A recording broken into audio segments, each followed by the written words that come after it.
Siapa manusia paling miskin di dunia? Nabi Isa alaihissalam. Baju cuma satu, tidur di bawah pohon, tidur di goa-goa, bantalnya tangan. Kalau haus minum gelasnya tangan. Mau makan apa yang didapat dia makan, nggak dapat makan dia puasa. Tidak punya istri, miskin, tapi dia soleh, wajiham fid dunya wal akhirah, terkenal dunia akhirat.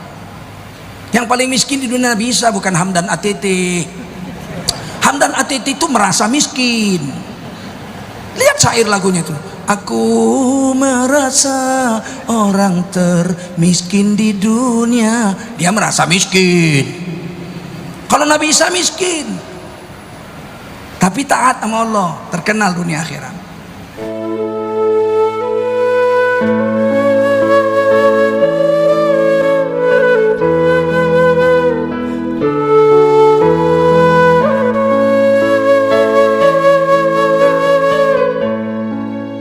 Ala Rasulillah wa ala alihi wa sahbihi wa mawalah. Allahumma salli wa sallim ala hadha an-nabiyil karim sayyidina wa nabiyyina wa habibina wa maulana Muhammadin wa ala alihi wa sahbihi ajma'in.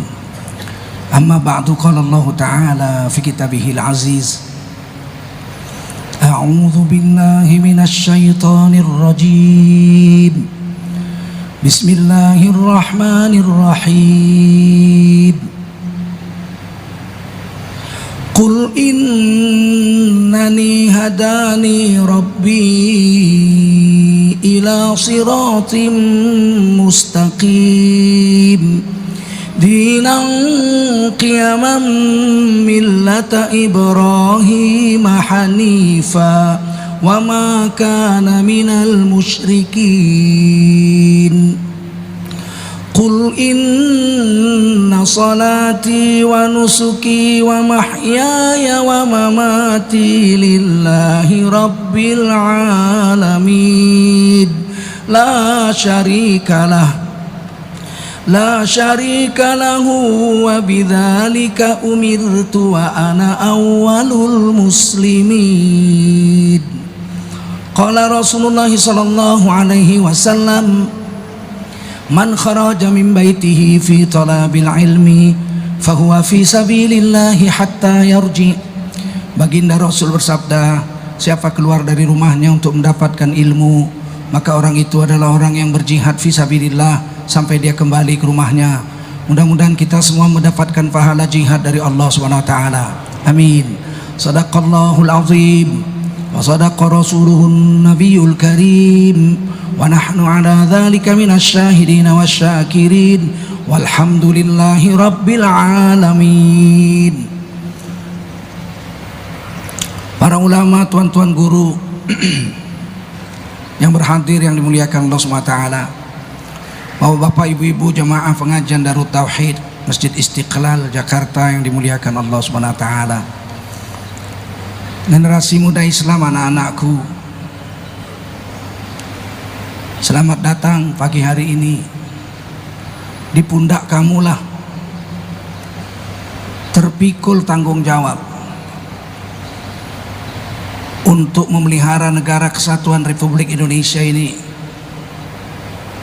tetap abadi sampai hari kiamat, menjadi negara yang berdasarkan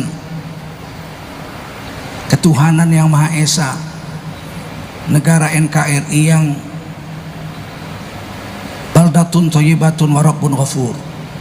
Bukan negara bejat, bukan negara yang membolehkan maksiat seenak-enaknya, bukan negara yang mengikuti nafsu bejat, nafsu setan, tapi negara yang berketuhanan yang Maha Esa, yang takut kepada Allah, negeri yang baldatun thayyibatun wa rabbun ghafur.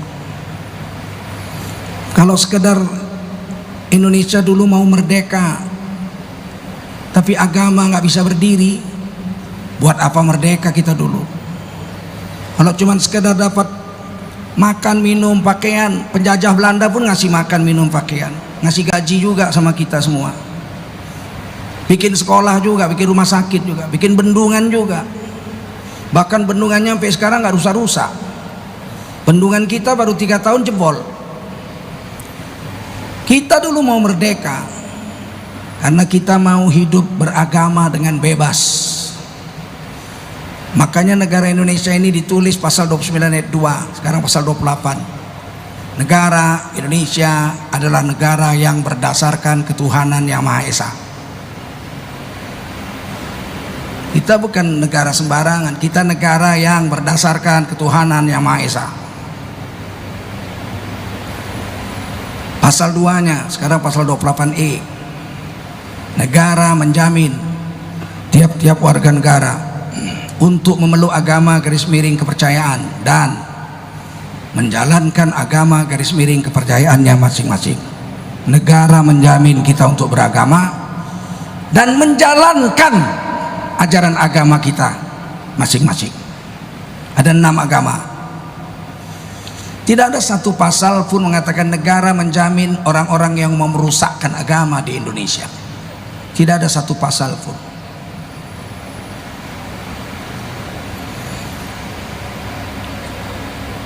Wajiblah kita bersyukur pada Allah SWT. Salawat dan salam kita sampaikan untuk baginda Rasulullah SAW. Kita hari ini saya diminta bicara tauhid dan akhlak. Bicara tentang tauhid, kita harus yakin bahwa kita hidup di dunia ini hanya boleh menjalankan aturan Allah dan aturan Rasul. Selain itu, pribadi-pribadi kita orang Islam tidak boleh melakukan apapun di luar maunya Allah dan Rasul. Sebab kita sudah dibeli oleh Allah. Kita telah dibeli oleh Allah SWT dengan surga, bi anna lahumul jannah. Kamu itu, mereka itu orang Islam sudah dibeli Allah. Diri dan harta mereka itu, innallaha ashtara, Allah sesungguhnya telah membeli. Dibeli kita ini, diri dan harta kita sudah dibeli Allah. Dengan apa? Bi anna lahumul jannah, dengan surga. Kalau diri kita dan harta kita sudah dibeli Allah, kita nggak punya hak apa-apa. Kita hanya numpang aja. Numpang memakai badan kita ini yang diberi Allah, dan numpang memakai rohaniah kita yang diberi oleh Allah, dan sudah dibeli, has been bought by Allah SWT. Sudah dibeli. Maka anehlah kalau ada orang Islam mengatakan tubuhku adalah milikku.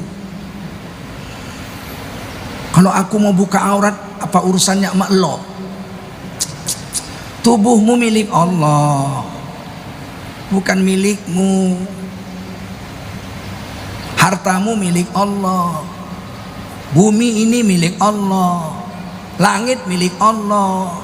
Antara langit dan bumi milik Allah. Lillahi ma fis samawati wa ma fil ard wa ma bainahuma. Yang di langit semua milik Allah, lillahi.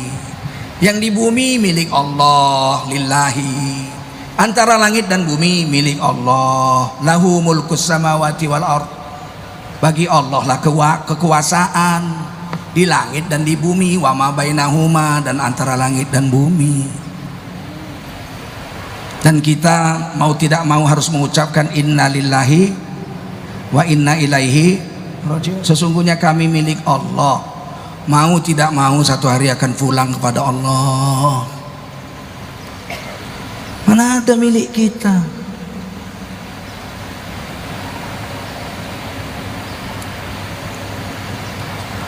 Di akhirat kita kepingin jadi orang yang sukses. Di dunia kita kepingin jadi orang yang sukses. Kesuksesan di dunia tidak Allah letakkan pada harta. Kita keliru kalau mengatakan wah kawan kita sekarang si Polan udah sukses. Kenapa? Dia sekarang kaya raya. Manalah Allah letakkan kesuksesan pada kekayaan. Kalau Allah letakkan kesuksesan hidup di dunia pada kekayaan, yang paling sukses itu Qarun. Siapa? Qarun, sepupu Nabi Musa. Kunci lemarinya semua terbuat dari emas. Nggak ada yang dari besi, dari emas. Keledainya, kudanya dipakein baju sutra.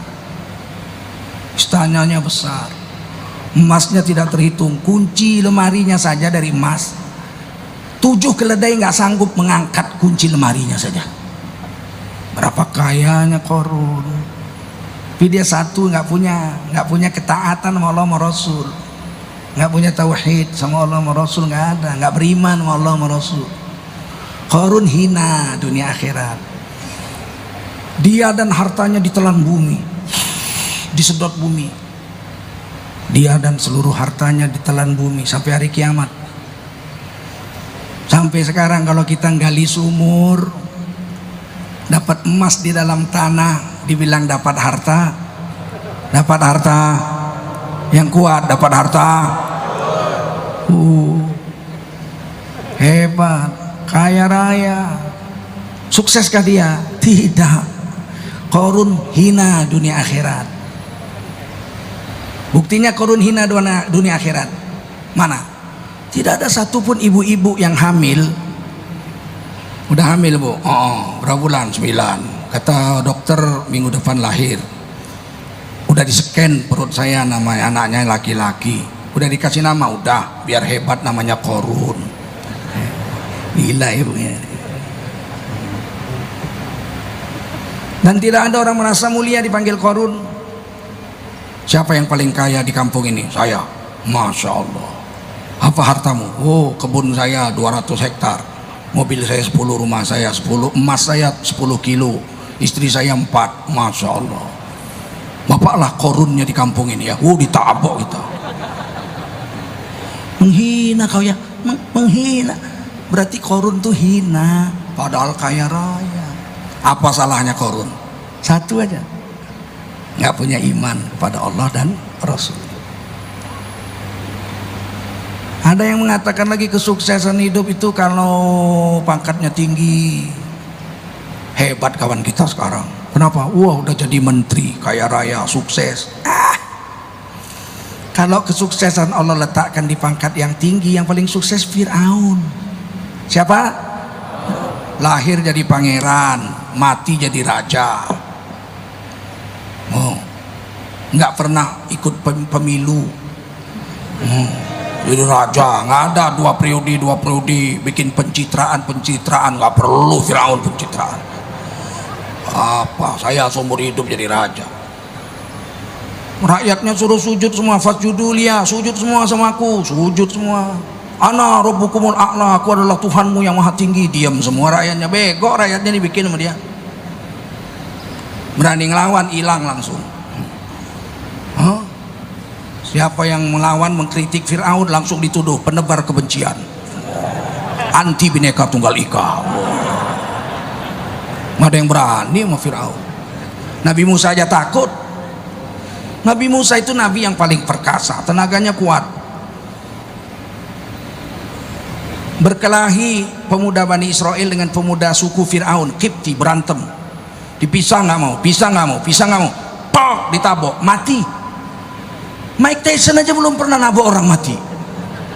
Muhammad Ali belum pernah nabok orang mati. Betul? Nabi Musa sekali tabok, tak, mampus. Jangan main-main tenaganya Nabi Musa. Tapi waktu Nabi Musa diperintah, idhab ila Fir'aun, datangi Fir'aun, innahu tagha, kelewatan batas, ngaku Tuhan.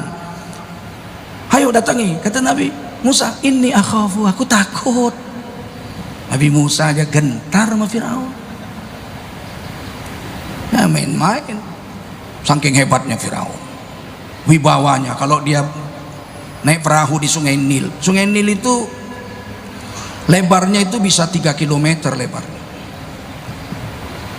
sungai terbesar di dunia.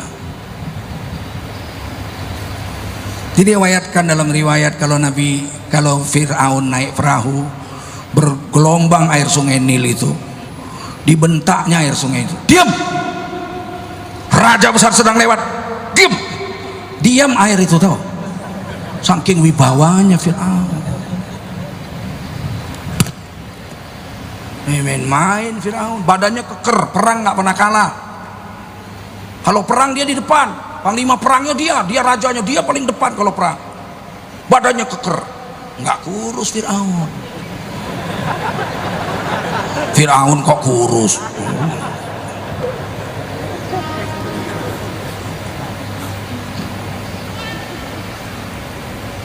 Kurang apa Fir'aun? Lahir jadi pangeran, mati jadi raja, nggak pernah dikudeta.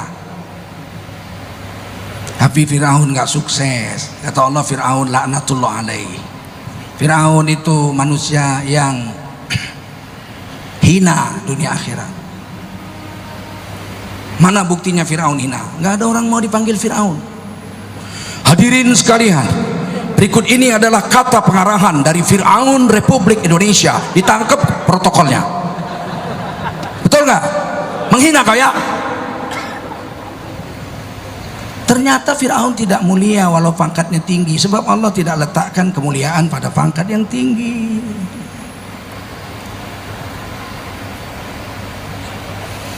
Ada lagi orang mengatakan kawan kita udah sukses. Kenapa? Udah S3, profesor, doktor. Sekarang di kota udah jadi menteri, orang paling kaya. Wih, ilmunya ya Allah. Semua orang se-Indonesia rujuk nanya sama dia saking pinternya. Sukses. Allah tidak letakkan kesuksesan pada ilmu. Allah letakkan kesuksesan pada ilmu. Yang paling berilmu waktu itu iblis. Dia jadi penghulu malaikat. Betul? Ilmunya tinggi, dia tahu dari mana dia diciptakan. Waktu Allah katakan fasjudu li Adam, sujudlah semua malaikat pada Nabi Adam. Fasajadu, malaikat-malaikat sujud pada Nabi Adam, illa iblis, kecuali iblis. Aba wastakbar, congkak dan sombong iblis. Wa kana minal kafirin, jadilah iblis makhluk yang kafir. Surah Al-Baqarah. Dalam surah As-Sad, Allah bertanya kepada iblis, ya iblis, ma mana'aka antas juda bima khalaqtu biyadai. Iblis, apa yang menyebabkan kamu menolak sujud menghormati makhluk yang langsung kuciptakan dengan kudrat dan iradah? Tidak lahir lewat rahim ibu, langsung kuciptakan, kun fayakun. Kenapa kau nggak mau sujud padahal yang nyuruh aku? Apa kata iblis? Qala ana khairum minhu. Kata iblis, aku ini lebih baik dari Nabi Adam. Khalaqtani min nar, kau jadikan aku dari api. Tahu dia berasal dari api, ilmunya. Wa khalaqtahu min tin, kau jadikan Nabi Adam dari tanah. Berilmu, tahu dia Nabi Adam dari tanah, dia dari api. Tapi sayang, dengan ilmunya dilawannya Allah Subhanahu wa ta'ala. Dengan ilmunya yang tinggi itu dia melawan Allah. Suruh hormat sama Nabi Adam, dia tidak mau hormat. Wa kana minal kafirin, jadilah iblis makhluk yang kafir, hina. Satu aja salahnya. Iblis ini walaupun ilmunya tinggi, nggak mau diatur sama Allah. Tapi giliran mau dibuang, ukhruj, keluar kau dari surga ini, fa innaka rajim, kau terkutuk sampai hari kiamat. Dia bilang apa? Ya Rabbi, wahai yang maha mengaturku.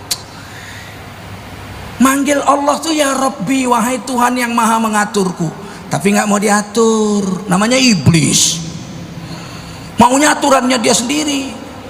Tapi kalau ngomong, wih manis, ya Rabbi, wahai yang maha mengaturku.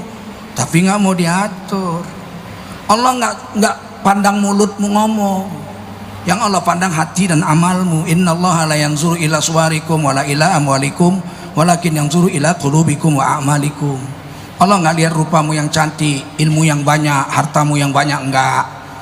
Keturunan bangsawan, bukan.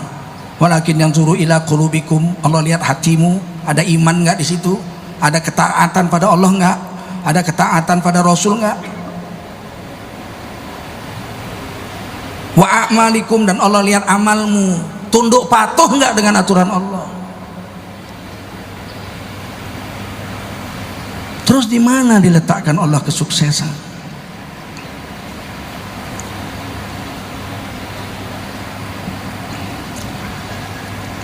Al-Quran mengatakan kesuksesan hanya satu di dunia. Apa? Wa may yuti'illaha wa rasulahu faqad faza fawzan 'azima. Siapa yang bisa taat sama Allah sama Rasul seumur hidup, orang itu telah sukses. Faqad faza fawzan 'azima, telah sukses dengan kesuksesan yang agung. telah sukses dengan kesuksesan yang sangat besar. Kalau Allah udah bilang sukses dengan kesuksesannya agung, tidak ada makhluk yang bisa mengatakan kita gagal. Biar kaya, manusia terkaya sedunia, tapi taat sama Allah sama Rasul, dia sukses. Biar miskin, manusia paling miskin sedunia, 14 hari nggak makan, mati kelaparan, asal dia taat sama Allah sama Rasul, sukses. Siapa manusia paling miskin di dunia? Nabi Isa alaihissalam. Baju cuma satu, tidur di bawah pohon, tidur di goa-goa, bantalnya tangan. Kalau haus minum gelasnya tangan. Mau makan apa yang didapat dia makan, nggak dapat makan dia puasa. Tidak punya istri, miskin, tapi dia soleh, wajiham fid dunya wal akhirah, terkenal dunia akhirat. Yang paling miskin di dunia Nabi Isa bukan Hamdan ATT. Hamdan ATT itu merasa miskin. Lihat syair lagunya itu, aku merasa orang termiskin di dunia. Dia merasa miskin. Kalau Nabi Isa miskin, tapi taat sama Allah, terkenal dunia akhirat.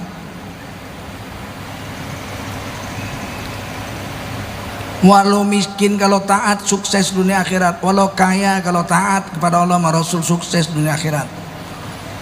Walau cantik,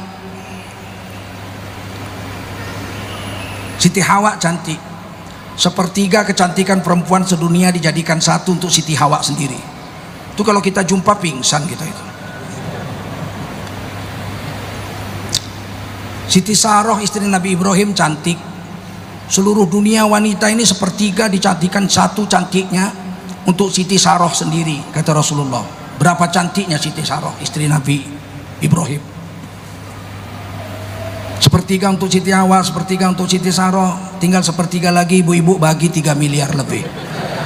Nggak usah sok cantik lah, 3 miliar bagi sepertiga aja, sombong.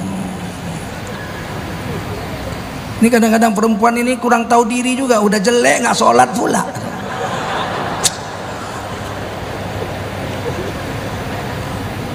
Jelek pun tak apa, Allah tidak menghina orang jelek. Jelek, pendek, tonggek, pesek, bengek, tapi taat sama Allah, dia telah sukses dengan kesuksesan yang agung. Nggak laku kawin di dunia, saking jeleknya. Dipilih manusia terjelek sedunia, dialah yang paling jelek. Tapi taat sama Allah sama Rasul, dia sukses dunia akhirat. Di akhirat dia nangis, ya Allah, Kau masukkan juga aku ke surga ya Allah. Kau orang yang taat kepada aku, kata Allah, silakan masuk surga yang tinggi bersama nabi-nabi. Tapi ya Allah, aku di dunia nggak laku kawin, jelek aku. Sekarang kau dicantikkan 70 kali lebih cantik dari bidadari. Dimandikan di sungai kehidupan, hidungnya yang pesek dimancungkan, kulitnya yang hitam dimerah jambukan, giginya merongos dirapiin, kupingnya yang caplang besar dikecilin, hidungnya dimancungin, masya Allah, cantik jelita, rambut bergelombang, dipakein baju sutra 70 lapis berwarna hijau. Sekarang aku udah cantik ya Allah, tapi aku nggak punya suami. Alangkah sedihnya di surga nggak punya suami. Tenang, akan kucarikan suami yang seimbang dengan amalanmu waktu di dunia. Dicari orang soleh yang nggak punya istri, dikawinkan Allah di surga orang jelek yang solehah dengan laki-laki jelek juga yang nggak laku kawin juga di dunia, tapi soleh kawin sana di surga mereka, digantengkan dua-duanya, cantik dua-duanya. Begitu adilnya Allah SWT. Faqad faza fauzan azima, dia telah sukses dengan kesuksesan yang agung. Jadi nggak usah kita merasa rendah hati, rendah diri, aku miskin atau sombong, aku cantik kaya, nggak ada. Allah nggak lihat itu semua. Allah cuma lihat hatimu ada iman nggak, amalmu taat nggak sama aturan Allah dan Rasulnya. Ini tubuh bukan kita punya. Kalau kita punya kan boleh kita pakai sembarangan, betul nggak? Saya mau berzina, berzina aja malam ini, nggak boleh. Kenapa? Itu bukan tubuh, bukan milikmu. Itu kamu cuma dikasih pinjem. Di akhirat akan kau pertanggungjawabkan semua yang kau buat dengan tubuh dan dirimu itu. Bukan milikmu, itu Allah punya. Kita pinjem. Kalau tubuh ini kita punya enak banget ya enggak, tiap malam minggu tukar istri aja ya enggak. Susi, saya saya nikahi kau malam ini 1 juta rupiah maharnya, Allah walinya, saksinya kiroman katibin, ya enggak, saya terima om. Oke, sampai kapan? Besok subuh. Ini namanya kawin mut'ah. Kawin mut'ah haram. Kawin mut'ah seperti dengan pelacuran sama aja. Apa bedanya dengan melacur? Melacur kan gitu, berapa satu malam? Short time apa long time? Short time. 1 juta om, mari sini, ini 1 juta, short time. Kan sama aja sama nikah mut'ah, apa bedanya? Nah, bagaimana akhlak kita kepada Allah? Taati Allah. Kalau Allah bilang ini haram, bilang haram. Kalau Allah bilang ini boleh, bilang boleh. Kalau Allah bilang ini sunat, ini Rasul bilang sunat, sunat. Kalau Rasulullah bilang makruh, bilang makruh. Kalau Rasulullah dan Allah bilang haram, haram. Kalau Allah bilang wajib, Rasul bilang wajib, wajib. Ikut aja lah, nggak usah pandi-pandian. Paham? Kalau kita ikut Rasulullah, semua yang kita buat dapat hasanah. Laqad kana lakum fi Rasulillahi uswatun hasanah. Sungguh telah ada pada diri Rasul Allah itu contoh hasanah untukmu kalau kau ikut. Apakah hasanah? Hasanah kebaikan? Bukan.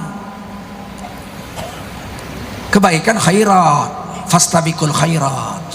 Khair, ini hasanah. Jika kau ikut Nabi, kau dapat hasanah. Apa hasanah? Quran mengajarkan surah Al-An'am ayat 160, man jaa'a bil hasanati falahu asyru amsalihha. Siapa berbuat 1 hasanah, Allah bayar 10 pahala. Hadis bilang begitu juga, man qara'a harfan min kitabillah fahuwa bihil hasanah wal hasanatu bi asyri amsalihha. Siapa baca Quran 1 huruf dapat 1 hasanah. 1 hasanah dibayar 10 pahala. La aqulu alif lam mim, aku tidak katakan alif lam mim harfun 1 huruf, walakin alif harfun wa lam harfun wa mim harfun. Rasulullah mengatakan alif sehuruf, lam sehuruf, mim sehuruf. Siapa baca alif lam mim dapat pahala 33 hasanah. Laqad kana lakum fi Rasulillahi uswatun hasanah. Telah ada pada diri Rasul Allah itu kalau kau buat 1 saja, kau dapat 1 hasanah 10 pahala. Rasulullah masuk WC, diajarkan Nabi bagaimana masuk WC. Ada 8 hasanah di situ. Masuk WC, langkahkan kaki kiri, dapat 1 hasanah. Baca doa Allahumma inni a'udzubika minal khubsi wal khaba'is, 2 hasanah, 20 pahala. Buang air kecil sambil jongkok, 3 hasanah, 30 pahala. Beristibroh waktu buang air kecil 4 hasanah, 40 pahala. Istinja dengan air, hukumnya wajib, dapat 5 hasanah, 50 pahala. Tutup aurat sempurna dalam WC agar waktu keluar aurat kita nggak dilihat orang, 6 hasanah, 60 pahala. Langkahkan kaki kanan keluar WC, 7 hasanah, 70 pahala. Baca doa alhamdulillahilladzi azhaba 'anil adza wa afani. Selama di WC dapat 8 hasanah, 80 pahala. Paham? Kalau 1 hari 20 kali masuk WC,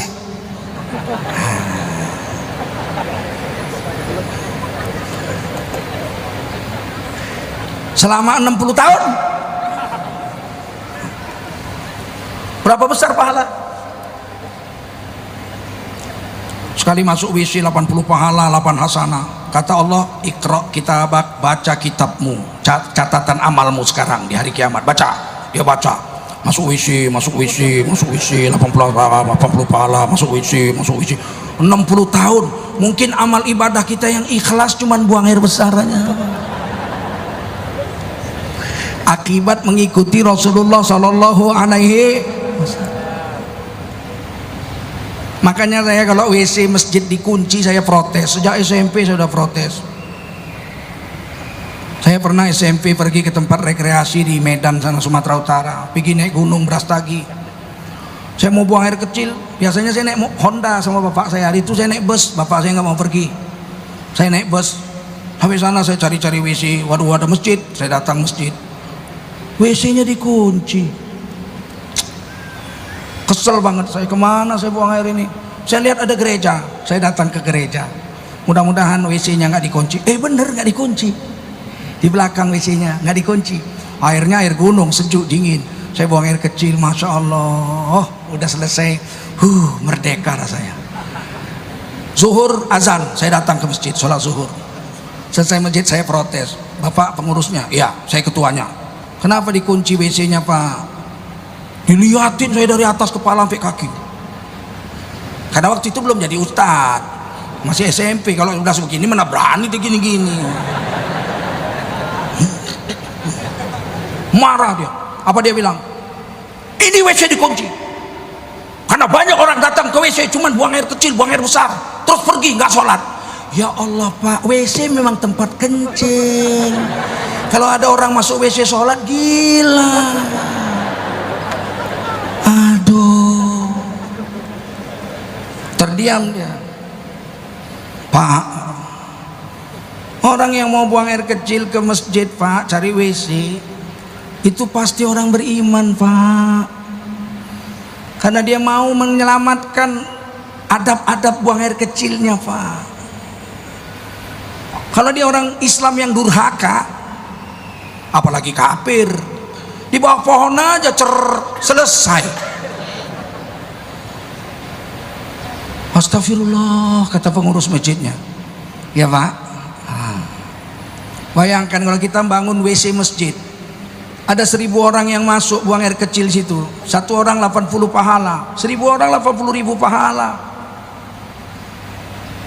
Mungkin mulai besok Bapak bangun WC aja daripada bangun masjid. Yang masuk masjid 2 orang, imam sama muadzin.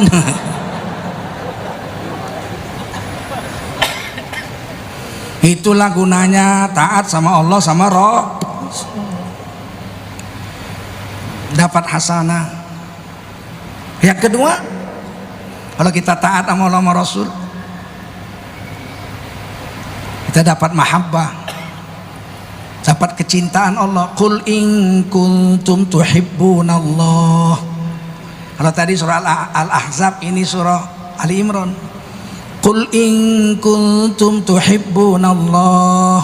Katakan hai Nabi kepada umat Islam semuanya, in kuntum tuhibbunallah. Kalau betul kamu mencintai Allah, kita cinta sama Allah nggak? Cinta. Fattabi'uni yuhibbukumullah. Kau ikutilah aku Rasulullah, yuhibbukumullah, Allah akan cinta kepadamu. Ikut Nabi, selain 1 gerak dapat 1 hasanah 10 pahala, yuhibbukumullah, Allah cinta padamu, dapat mahabbah.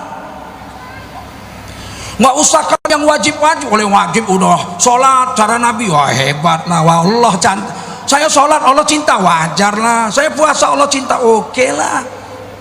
Kita lagi haji Allah cinta, wajar. Kita lagi ngeden di WC, Allah cinta, hebat nggak? Hebat nggak? Karena ikut cara Rasul. Kata Nabi, ahabbus thiyab indallah al-abyad. Pakaian yang paling dicintai Allah warna putih. Ini hadis Tirmidzi hasan sahih. Kapankan mayat-mayatmu dengan pakaian berwarna putih? Sunat, nggak wajib. Tapi Allah cinta, Allah beri mahabbah. Saya pakai baju putih selama 24 jam, tidur pun baju putih selama 24 jam, Allah cinta. Karena warna putih kesukaan Allah. Kalau sholat 10 menit habis, puasa minal fajri ilal laili habis, betul nggak? Zikir belum 100 tasbihnya aja jatuh, tertidur. Tapi kalau baju putih, mau berjalan, mau sholat, mau makan, mau tidur, masuk WC putih, Allah mahabbah, mahabbah, mahabbah, mahabbah, mahabbah. Itu hebatnya sunnah Nabi itu. Kalau saya pakai baju merah nggak boleh rupanya? Boleh, tidak haram. Tapi yang suka cuman PDIP.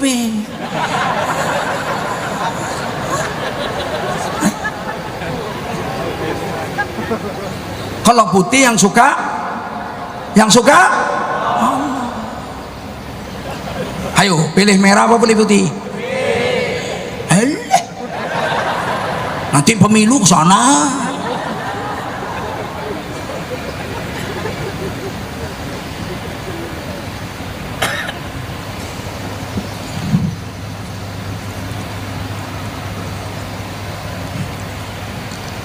Kita makan lezat-lezat. Sebelum makan cuci tangan, masya Allah. Makanannya nggak bisa kita yang ngatur, membuktikan kita bukan milik kita, milik Allah. Makan yang ngatur Allah, betul nggak? Ya ayuhan nas, kulu mimma fil ardi halalan thayyiba. Hei manusia, makanlah yang ada di dunia ini aja, yang ada di bumi. Gak usah mimpi mau makan yang ada di planet sana lah. Mimma fil ardi, yang di dunia ini aja makananmu. Meskipun ada bumi lain di langit sana, ada bumi lain. Apakah ada bumi lain yang persis bumi kita ini, ada air, ada pohon, ada ikan, apa namanya, rumput segala macam, ada berapa? 7. Bumi yang ada ini 1, ada 6 lagi mirip bumi kita di dunia lain sana, di langit sana. Yang bilang siapa? Yang bilang Quran. Ada 7 bumi. Yang kita punya ini 1, di atas lagi ada 6. Di mana ditulis? Quran surah At-Tolak ayat terakhir. Allahul ladzi khalaqa sab'a samawat. Dialah Allah yang telah menjadikan 7 langit. Berapa langit? 7. Wa minal ardi mithlahun. Dan bumi juga 7. Berapa bumi? Langit berapa? Bumi berapa? 7. Quran yang bilang. Sekarang udah dapat 1. Udah dapat 1. Persis ada awan, ada udara, ada air, ada rumput, ada semua sana ada. Mau pindah nggak sana? Mau nggak? Mau pun nggak bisa, karena jaraknya 1 miliar tahun cahaya. Artinya kalau Anda punya kapal terbang kecepatan Star Trek itu, kecepatan cahaya 300.000 km per detik, 8 kali muter bumi. Andai kata kamu punya kecepatan seperti itu, kecepatan pesawat seperti buruk 300.000 km per detik, kamu perlu waktu 1 miliar tahun baru sampai ke bumi yang kedua. Kira-kira ada yang hidup 1 miliar tahun? Coba tunjuk tangan. Ada? Ada? Kita ini 60 tahun aja udah campur stroke. Gimana kita mau pindah sana 1 miliar tahun? Ada yang coba pindah sana, ada, tapi gagal. Siapa? Rinto Harahap. Seandainya aku punya sayap, terbanglah aku, ku cari dunia yang baru. Untuk apa aku di sini? Sampai mati gak pindah-pindah dia. Mana bisa pindah dari sini? Kata Allah, kulu mimma fil ardi halalan thayyiban. Makan yang ada di bumi ini aja, nggak usah pindah sana, nggak bisa. Lagu Rinto itu dulu saya nggak suka. Rinto sahabat saya, sama-sama dari Medan. Dia SMA 1, saya SMA 4. Abangnya Erwin yang main drum itu SMA 4, sama dengan saya SMA 4 Medan. Saya lagu Rinto nggak suka, cengeng-cengeng. Tapi sekarang bagus itu lagu, syairnya itu pas dengan keadaan sekarang. Seandainya dapat kau rasakan kejamnya dunia, tiada lagi keadilan. Untuk apa aku di sini? Sekarang ini nggak ada keadilan. Orang Islam 88,9%, orang pribumi 99%. Yang paling micin orang pribumi semuanya. Yang kaya pendatang-pendatang.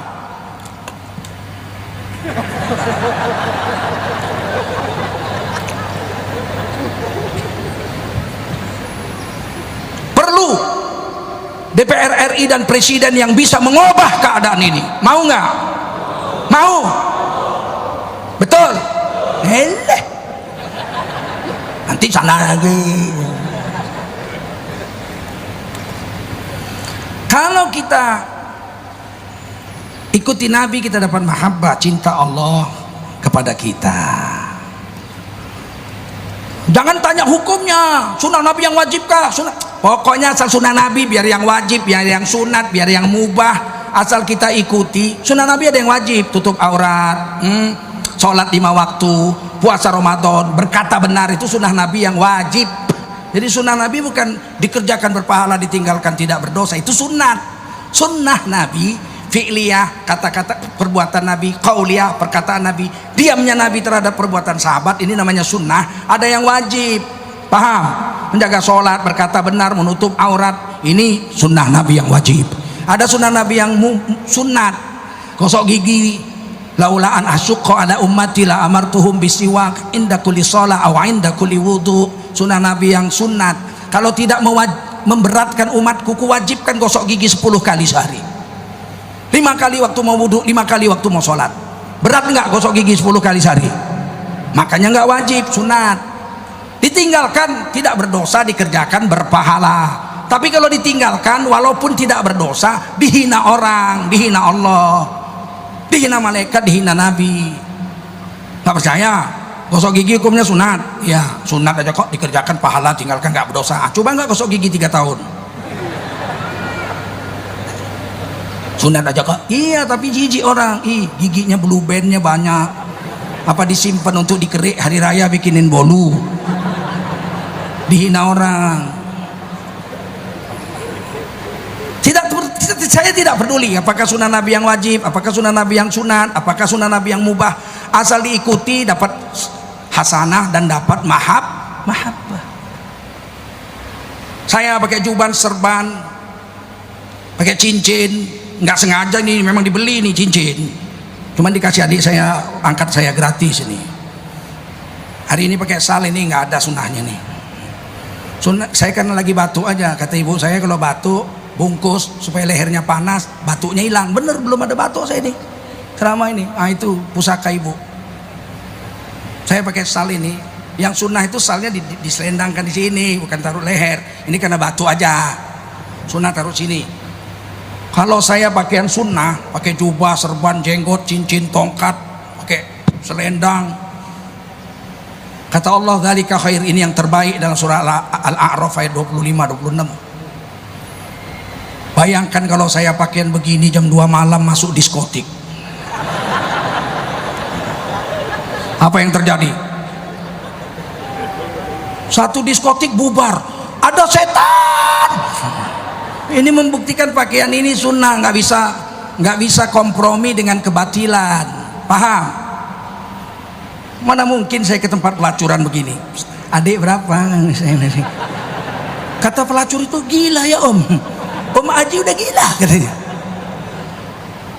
Kalau saya pakaian polisi masuk ke diskotik, yang punya diskotik nggak takut, hanya bapak polisi boleh masuk gratis deh. Tapi kalau pakaian begini, minimal kalau di Jakarta pakaian begini ke diskotik jam 2 malam, yang di dalam diskotik itu bubar langsung menjerit, ada FPI. Paham?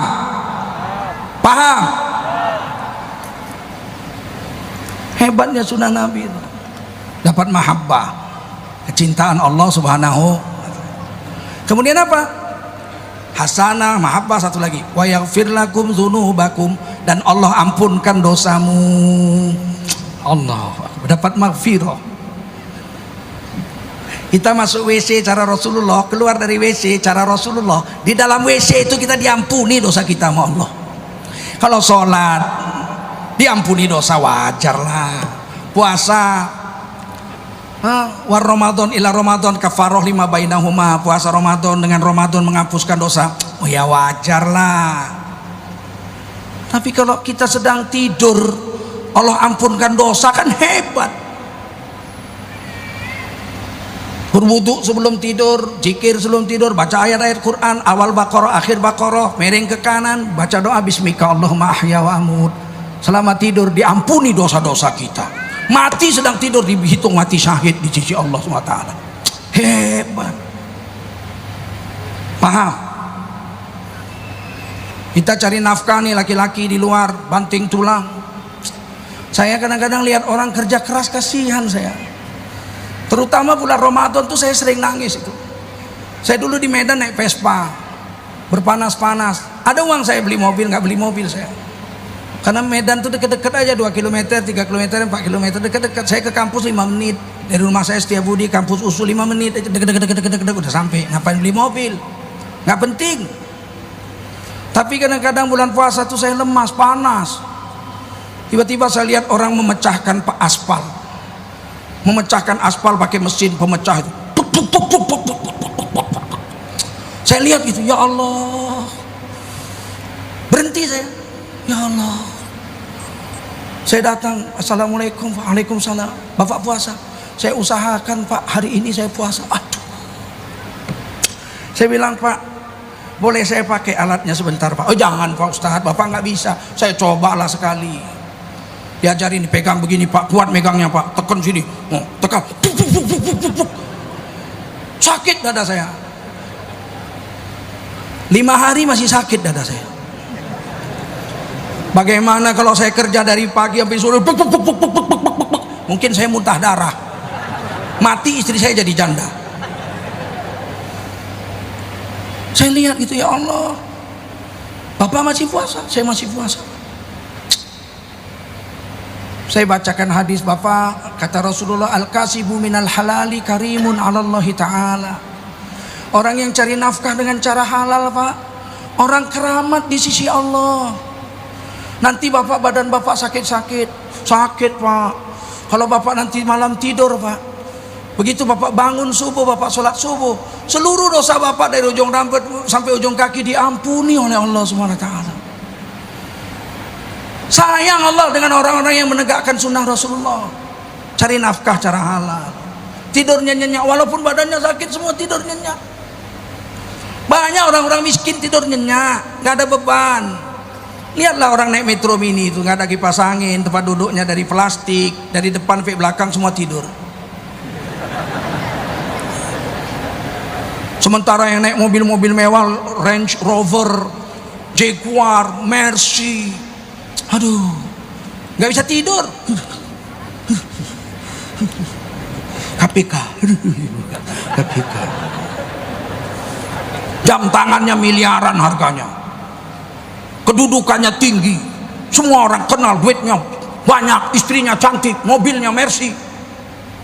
Tahu-tahu dikejar KPK, melarikan diri, nabrak tiang listrik, kepalanya benjol sebesar bakpao. Yang benjol yang kanan, yang diperban yang kiri.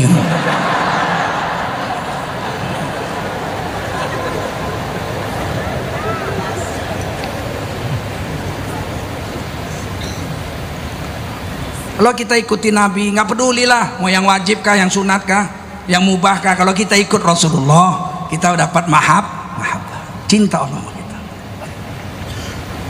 Makan tangan kanan, Bismillahirrahmanirrahim. Wala bishimal, jangan pakai tangan kiri. Saya kidal, lebih keras tinju saya kiri daripada kanan. Tapi kalau makan kanan, dipukul sama bapak saya makan kiri. Kalau berantem kiri. Makan kanan, makan kanan, Allah cinta sama kita. Yang keempat, pertama hasanah, kedua mahabbah, ketiga maghfirah, ampunan dosa. Yang keempat, wallahu ghafurur rahim. Allah maha mengampuni lagi maha mengasihani, ar-rahim. Wa kana bil mu'minina rahima. Allah itu hanya kasih sayang kepada orang beriman saja.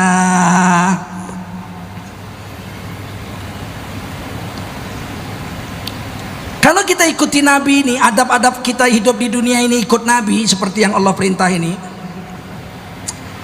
Ya Allah, betapa mulianya kita mati di hadapan Allah SWT. Hiduplah cara agama, yaitu cara yang diajarkan Nabi saja. Wanita-wanita tutup aurat hanya 2 aja. Satu nampak wajah, An-Nur 31. Wal yadribna bihumurihin ala juyubihin.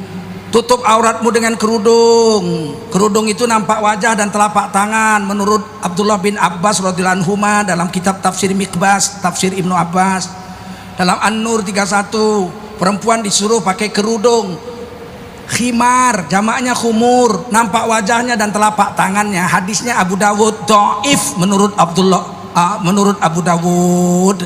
Sebab Duraik dari Aisyah, Duraik lam yadrok Aisyah. Sayyidina Duraik nggak jumpa dengan Sayyidah Aisyah. Hadis ini munqati, dhaif. Walaupun dhaif, tapi ini Quran. Quran bilang tutup auratmu, nampakkan wajah dan telapak tanganmu. Pakailah khimar, kerudung. Kalau Anda pakai, Anda selamat.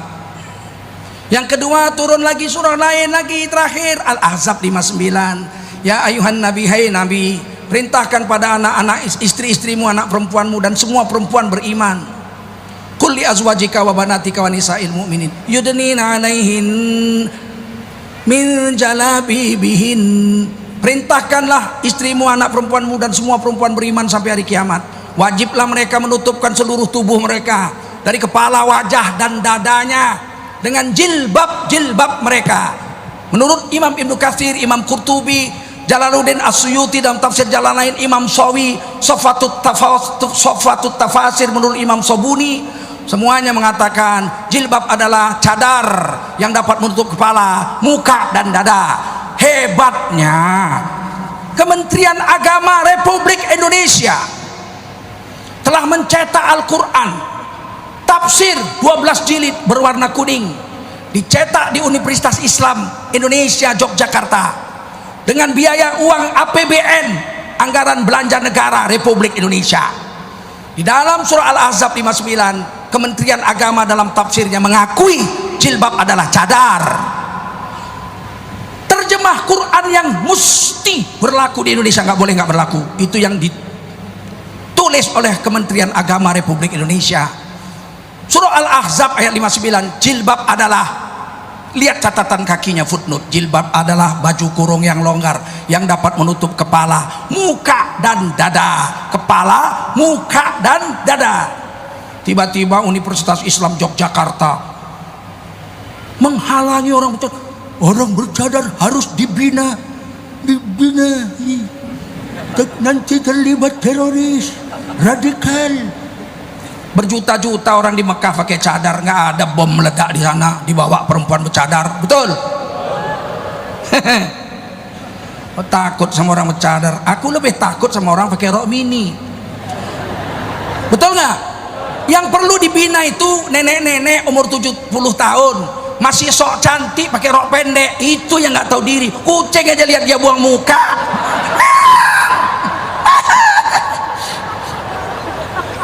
Kok yang dibina yang pakai cadar? Bina tuh perempuan-perempuan yang ngaku Islam bergelar hajah, nggak pakai tutup aurat, pakai rok pendek. Yang bikin kucing buang muka karena sudah keriput.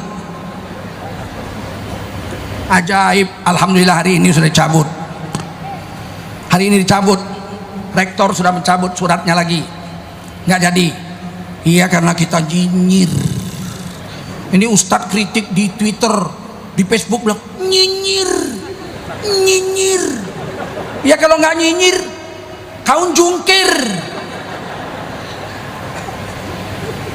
Kalau melihat kesalahan nggak bisa pakai tangan karena kita nggak punya kuasa, ya pakai mulut nyinyir, betul nggak? Ada orang membuat kerusakan di muka bumi, merusak agama, ngelarang orang pakai cadar padahal ada di surah Al-Ahzab. Tiba-tiba kita bilang astagfirullah rabbal baraya, astagfirullah. Mana berubah, tetap aja dia larang, betul nggak? Nyinyir dong, pecat rektornya. Beritahu siapa yang terlibat, biar kita laporkan ke kedutaan Saudi Arabia agar di blacklist, nggak boleh naik haji sama umroh ini orang kayak begini. Takwi juga inyo ya.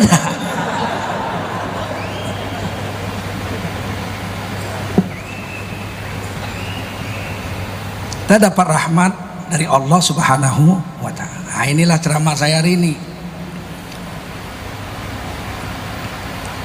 Roma Irama salah ngarang lagu itu. Kerudung tutup muka, keliru, yang tutup muka jilbab. Seraut wajah cantik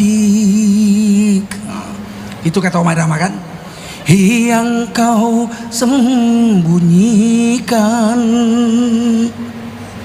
di balik kerudung putih. Kerudung nampak wajah mas, yang tutup muka namanya cadar, jilbab, betul. Di balik kerudung wajahmu bersembunyi, kau cantik alami anugerah ilahi. Katamu bersembunyi tapi kau tahu cantik, berarti kau intip. Ngarang lagu pun salah, ngarang lagu pun salah. Dah, sampai sini aja. Saya kasih kesempatan bertanya 15 menit sampai 10-15. Cepat, langsung aja. Gak usah kasih salam, langsung nama saya sini, nanya ini gitu. Silakan. Ayo panitia siapkan. Tuh mic-nya situ. Perempuan mana? Mic perempuan.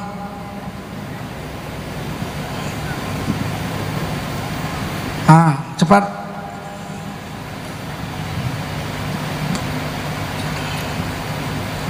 Langsung aja. Allah kan Maha Pengampun. Betul. Kita berbuat dosa. Jadi kalau sudah diampuni dosa kita, apakah tetap akan dipertanggungjawabkan? Enggak.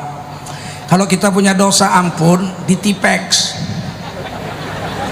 Kan dicatat tuh sama Kiroman Katibin, kalau pahala kanan, kalau dosa dikarang ditulis sama Katibin, dicatat, nanti di akhirat dikasih di leher kita, dikalungkan. Saya pikir mak beratnya kalau 60 tahun ya. Sekarang udah ringan, ada USB.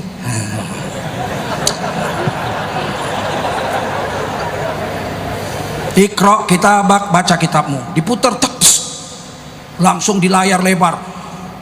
Sejak zaman Nabi Adam sampai manusia terakhir melihat perbuatan kita.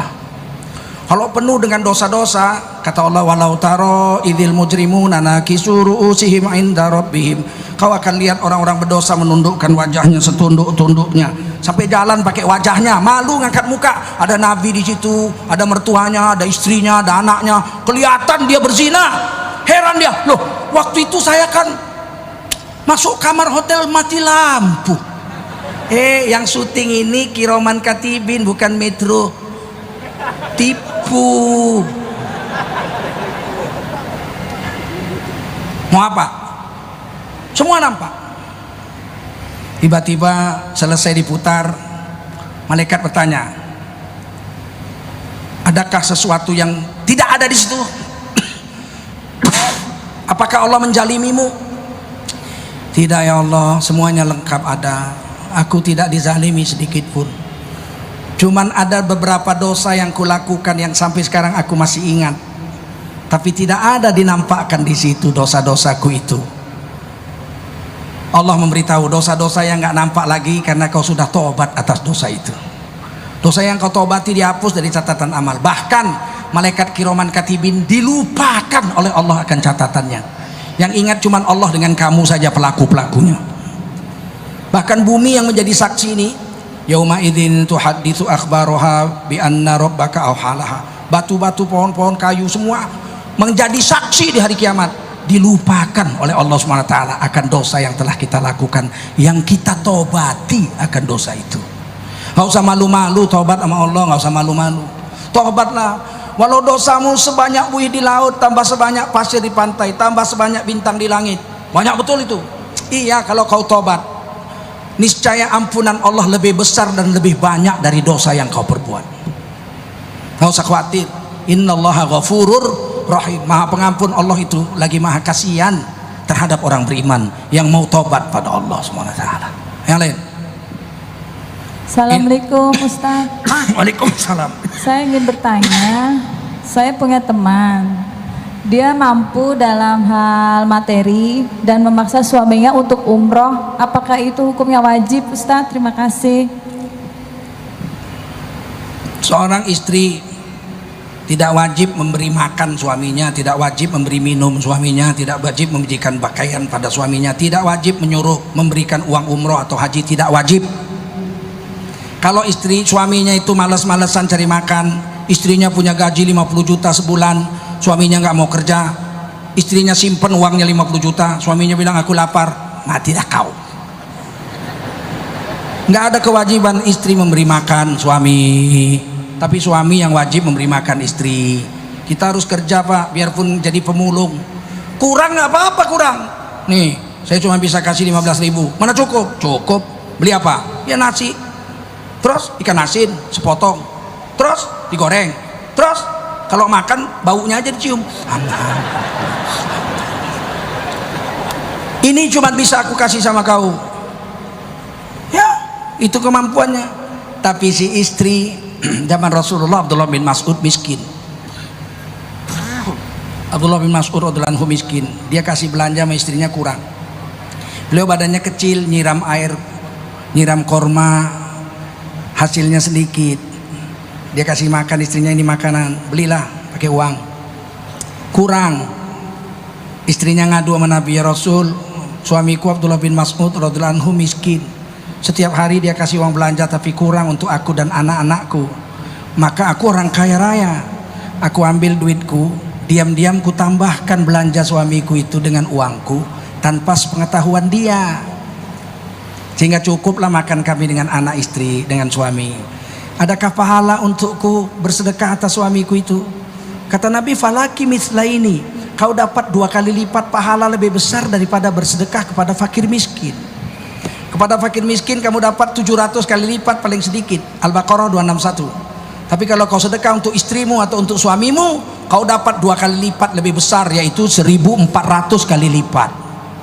Jadi kalau seorang istri memberikan uang untuk umroh suaminya, suaminya miskin tidak wajib, tapi istri memberikan uang kepada suaminya umroh, maka kemudian pergilah mereka berdua, maka si istri mendapat pahala sedekah umroh 1.400 kali lipat kepada suaminya dibanding sama orang lain hanya 700 kali lipat. Berbuat baiklah pada suami, ibu akan dapat pahala 1.400 kali lipat. Kalau kita suami berbuat baik pada istri, kita akan dapat pahala 1.400 kali lipat. Cuman hari ini suami kalau sama istri pelitnya bukan main. Belanja 20.000, mana cukup mas? Anak 4, mertua 2. Cukup-cukupkan kamu lah. Tapi dia di kantor makan di kantin potong gaji, potong gaji. Neraktir sekretaris orang. Susi, adik Susi, mari sini abang traktir. Makan kari kambing habis 120.000.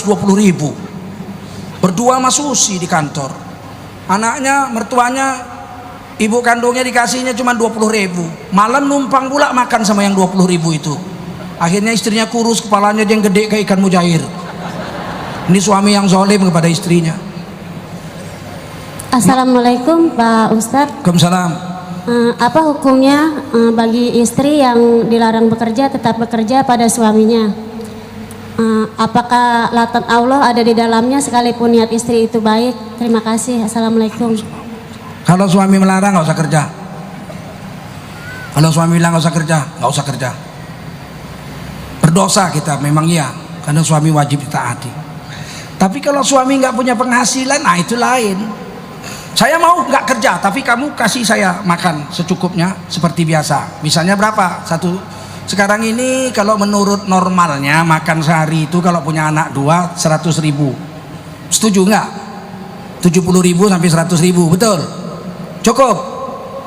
Tapi kalau menurut pemerintah, Badan Statistik Nasional, itu 11.000 sudah kaya katanya. Makanya nggak ada orang miskin di Indonesia sekarang. Sedikit orang miskin. 11.000 dihitung kaya oleh negara sekarang. Kalau saya jadi presiden, nggak ada. Hari pertama saya jadi presiden, sore nggak ada lagi orang miskin. Kenapa? Ya parameternya, ukurannya saya bikin 1.000 rupiah kaya. Nah, udah. Makan apa? Makan angin.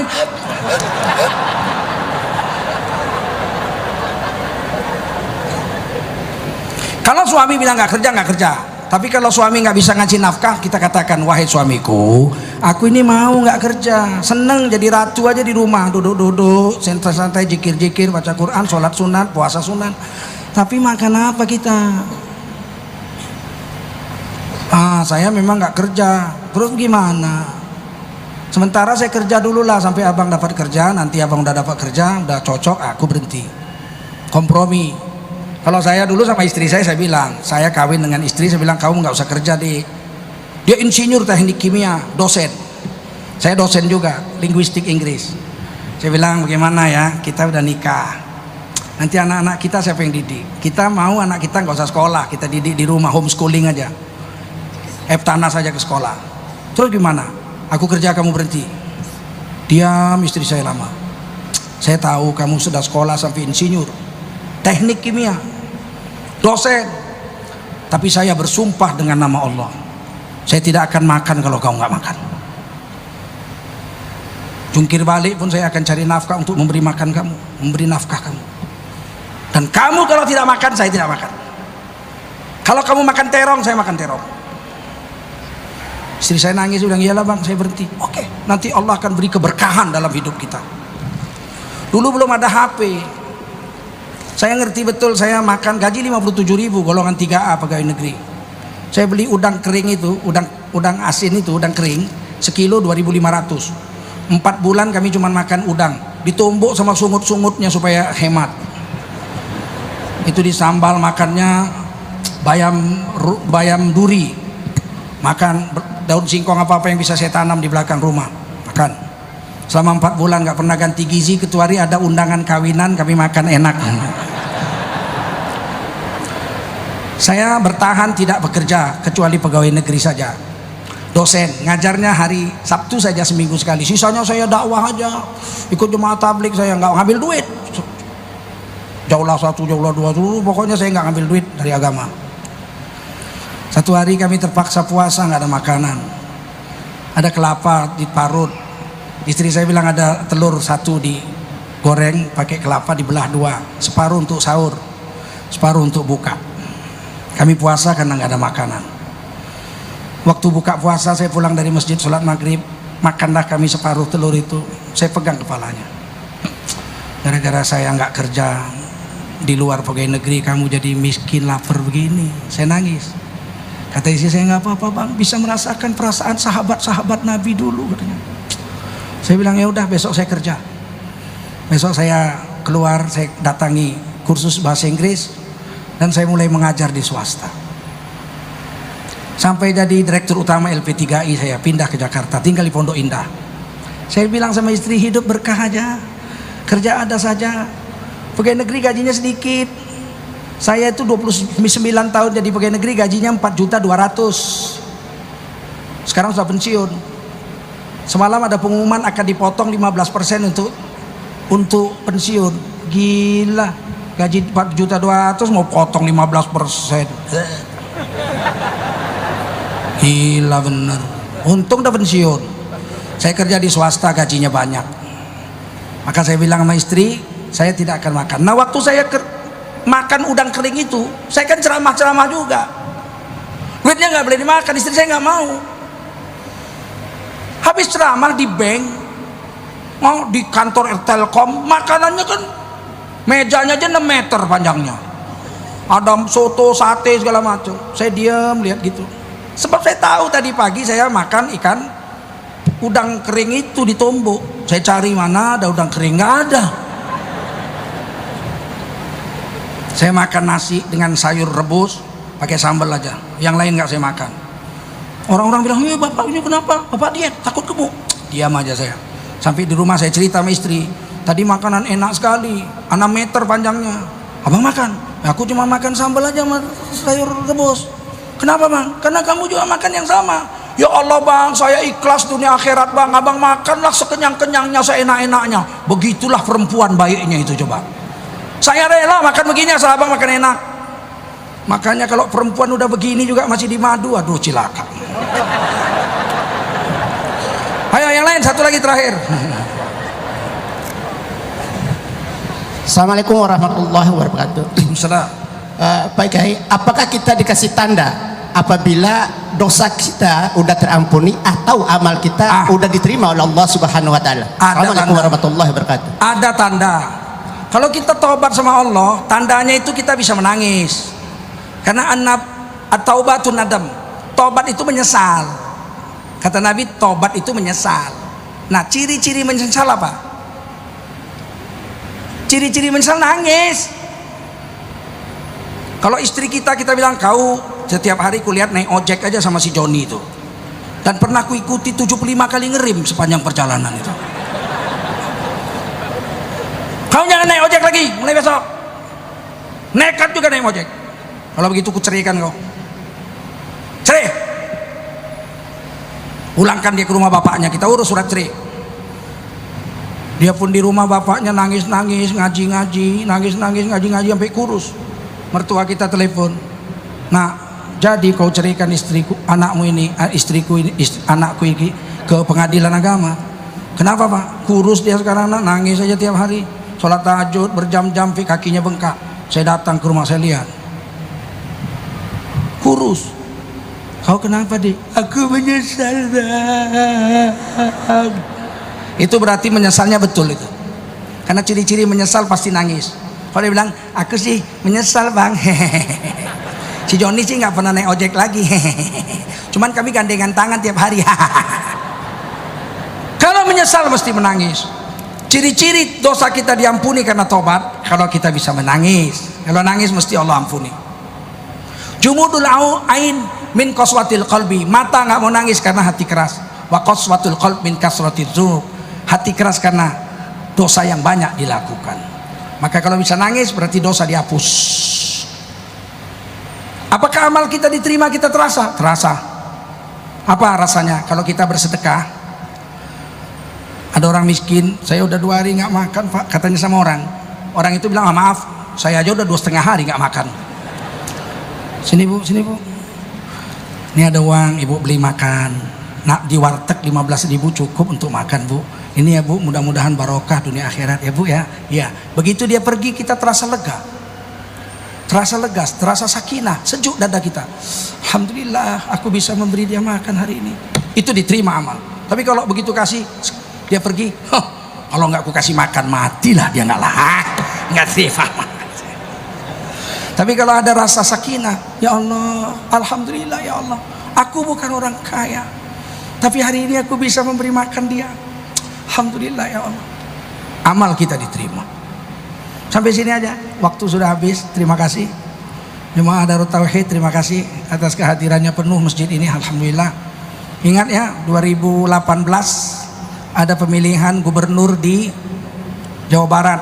Pilihlah gubernur yang soleh. Insya Allah pilih yang 2019 kita pemilihan DPR RI dan presiden. Pilihlah DPR RI yang pilihlah presiden yang, agar kita dapat menteri-menteri yang soleh juga. Kita pilih presiden yang punya perasaan, sayang pada rakyatnya selain soleh, supaya kita dapat menteri-menteri yang sayang juga kepada rakyatnya. Jangan menteri yang sembarangan ngomong, ibu-ibu cabai mahal, tanam sendiri. Ibu-ibu apa, daging mahal, makan keong. Bapak-bapak, ibu-ibu, kalau beras mahal, supaya orang-orang miskin diet, miskin suruh diet. Aduh. Kalau begini mah nggak usah sekolah jadi menteri, pandai ya nggak? Ibu-ibu, cabai mahal, mau yang murah tapi pedes, mau Apitson 2000 mencret. Kalau gitu nggak usah sekolah jadi menteri ya. Subhanallah bihamdihi, subhanakallahumma wa bihamdika, asyhadu an la ilaha illa anta, astaghfiruka wa atubu ilaik. Subhana rabbika rabbil izzati amma yasifun, wa salamun alal mursalin, walhamdulillahi rabbil alamin. Wassalamualaikum warahmatullahi wabarakatuh.